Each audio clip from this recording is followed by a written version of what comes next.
नमस्कार साथियों, हमारे इस YouTube channel SB study point पर आपका एक बार फिर से स्वागत है। दोस्तों, आज का यह वीडियो भौतिक विज्ञान विषय से संबंधित है, जिसके अंतर्गत हम तरंग गति एवं ध्वनि तरंगों को पढ़ेंगे। दोस्तों, अगर आप चैनल पर नए हैं तो पहले चैनल को सब्सक्राइब करें और बेल आइकन को दबाना ना भूलें, जिससे कि आपको आने वाले वीडियोस का नोटिफिकेशन मिलता रहे। दोस्तों, जैसा कि आप जानते हैं, हमने भौतिक विज्ञान विषय के अंतर्गत पहले वीडियो में विद्युत चुंबकीय तरंगों या अयांत्रिक तरंगों को पढ़ा था। आज का यह वीडियो यांत्रिक तरंगों से संबंधित है, जिसके अंतर्गत हम ध्वनि तरंगों को पढ़ेंगे। तो आइए जानें कि तरंगें क्या होती हैं। तरंग वह विक्षोभ या फॉर्मेट है जिसके माध्यम से ऊर्जा एक स्थान से दूसरे स्थान तक संचरण करती है। माध्यम में विक्षोभ के आगे बढ़ने की प्रक्रिया को ही तरंग गति कहते हैं। दोस्तों, सामान्यतः तरंगें दो प्रकार की होती हैं। पहली यांत्रिक तरंगें और दूसरी अयांत्रिक तरंगें। आज के इस वीडियो में हम केवल यांत्रिक तरंगों को पढ़ेंगे, क्योंकि अयांत्रिक तरंगों को हम पिछले चैप्टर में पढ़ चुके हैं। तो आइए जानते हैं कि यांत्रिक तरंगें क्या होती हैं। आपको बता दूं, यांत्रिक तरंगों को मैकेनिकल वेव भी कहा जाता है। यांत्रिक तरंग किसी भौतिक माध्यम में उत्पन्न वह विक्षोभ है जो अपना स्वरूप बदले बिना माध्यम में एक निश्चित चाल से आगे बढ़ता है। इनके चलने के लिए किसी न किसी माध्यम की आवश्यकता होती है, इसलिए इन्हें यांत्रिक तरंगें या मैकेनिकल वेव कहते हैं। दोस्तों, यांत्रिक तरंगें भी दो प्रकार की होती हैं। पहली अनुदैर्ध्य तरंगें या लॉन्गिट्यूडिनल वेव्स। जब तरंग गति की दिशा माध्यम के कणों के कंपन करने की दिशा के समांतर होती है, तो इस प्रकार की तरंगें अनुदैर्ध्य तरंगें कहलाती हैं, जैसे ध्वनि तरंगें एवं भूकंपीय तरंगें। लेकिन यह ध्यान दें कि भूकंपीय तरंगों में केवल पी टाइप की तरंगें ही अनुदैर्ध्य तरंगें कहलाती हैं। आइए अब जानते हैं अनुप्रस्थ तरंगों या ट्रांसवर्स वेव्स के बारे में। जब तरंग गति की दिशा माध्यम के कणों के कंपन करने की दिशा के लंबवत होती है, तो इस प्रकार की तरंगें अनुप्रस्थ तरंगें कहलाती हैं, जैसे पानी की सतह पर उत्पन्न तरंगें एवं प्रकाश तरंगें। आइए अब जानते हैं ध्वनि तरंगों यानी साउंड वेव्स के बारे में। ध्वनि तरंगें एक प्रकार की यांत्रिक तरंगें होती हैं, जिनके संचरण के लिए माध्यम की आवश्यकता होती है। इसी कारण ध्वनि तरंगें निर्वात या शून्य में गति नहीं कर सकती हैं।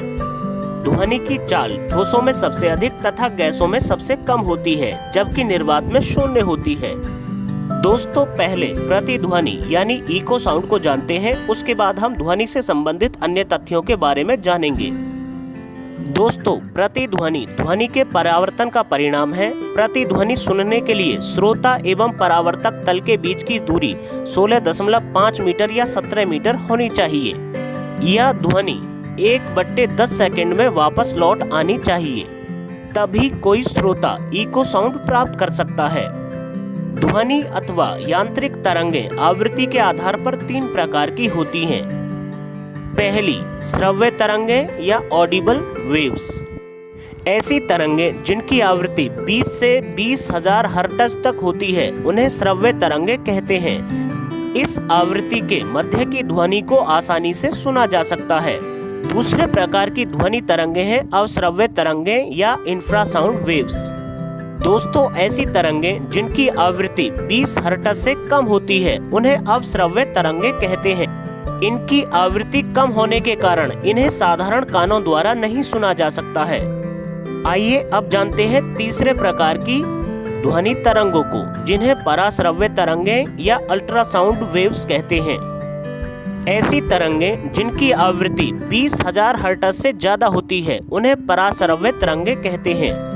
यह ध्यान दें कि इन तरंगों को बिल्ली, कुत्ता, चमगादड़ एवं मच्छर द्वारा सुना जा सकता है, जबकि चमगादड़ इन तरंगों को उत्पन्न भी कर सकते हैं।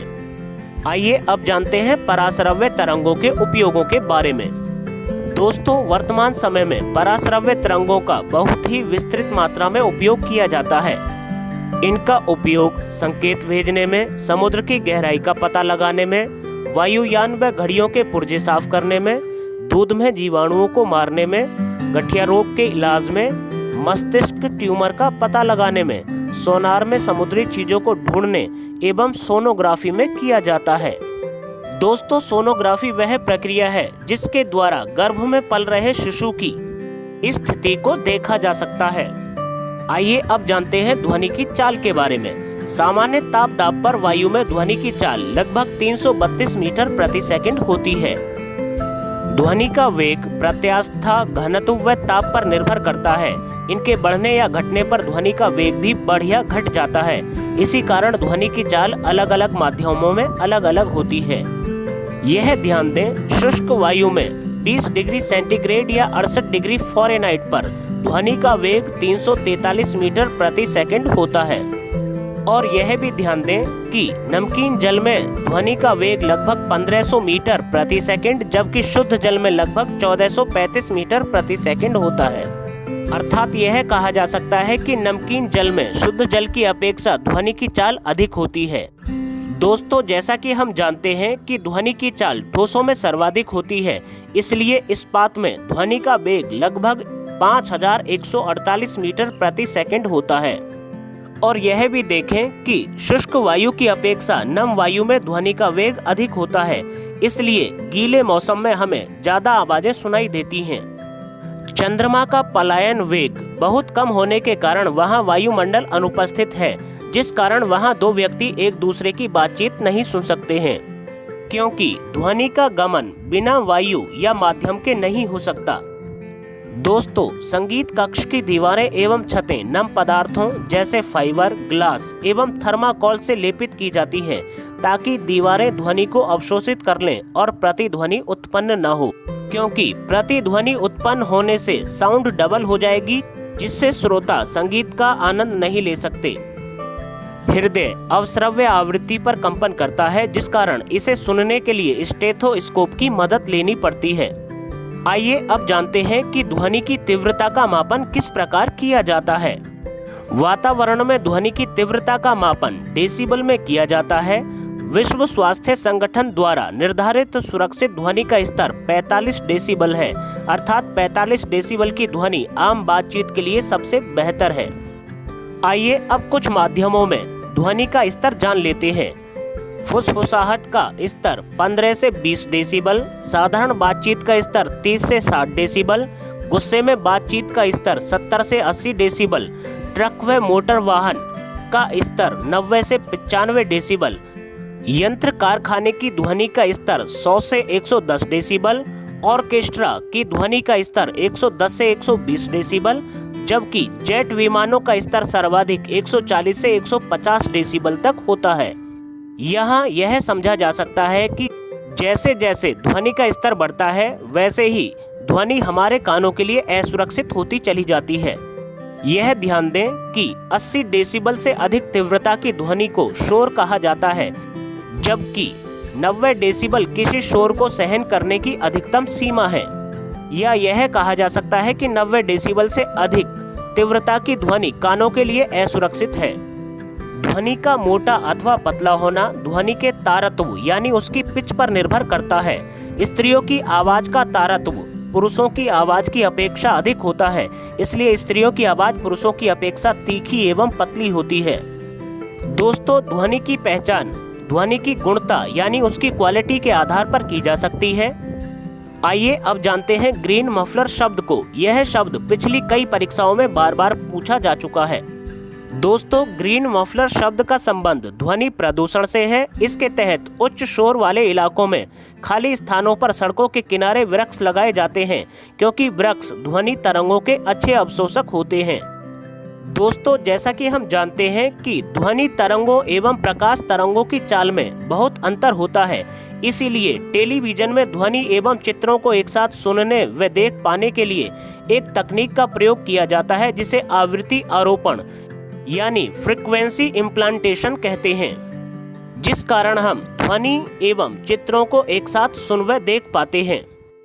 दोस्तों, हवा में ध्वनि के वेग पर वायुमंडलीय दाब का कोई प्रभाव नहीं पड़ता। ध्वनि की उच्चता उसके आयाम यानी एम्पलीट्यूड पर निर्भर करती है, इसलिए ध्वनि की तीव्रता को बढ़ाने के लिए एम्पलीफायर का यूज किया जाता है। ध्वनि तरंगें प्रकाश की तरह ही अपवर्तन, परावर्तन व विवर्तन प्रदर्शित कर सकती हैं, परंतु ध्रुवण केवल प्रकाश के द्वारा ही प्रदर्शित किया जा सकता है।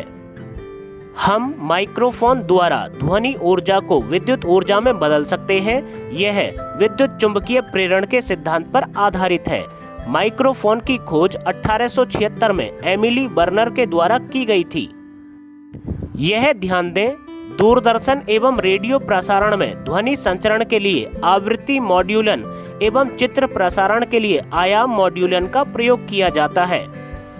यानी ध्वनि संचरण के लिए फ्रीक्वेंसी मॉड्यूलन और चित्र संचरण के लिए एम्पलीट्यूड मॉड्यूलन का प्रयोग किया जाता है।